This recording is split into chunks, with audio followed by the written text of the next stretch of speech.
राहुल आटपला का? चाल. कुठं जायचंय? बायकोला फोन द्यायला. तू लग्न कधी जमलं?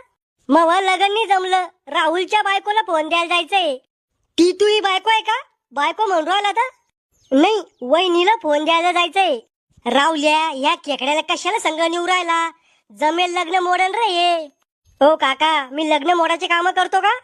अरे खेकड्या, तू त्याच्या संग राहतो म्हणून त्याचं लग्न जमत नव्हतं. म्हणजे मी पनवती का? नाही, तू पनवती नाही, महापनवती आहे.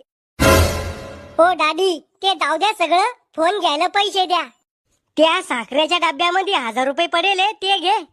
1000 रुपये? ओ डॅडी, बटनाचा मोबाईल नाही घ्यायचा. मग कोणता घ्यायचा? स्क्रीन टच, बोटावर चालणारा.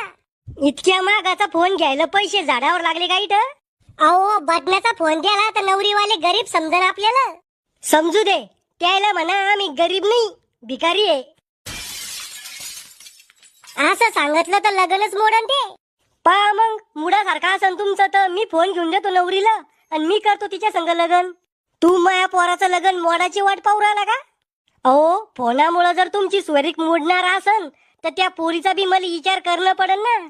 म्हणजे त्या खरजुल्या कुत्र्यावानी तू टपेलाचे, कधी आमचं मुडतं कधी तू जमवतो.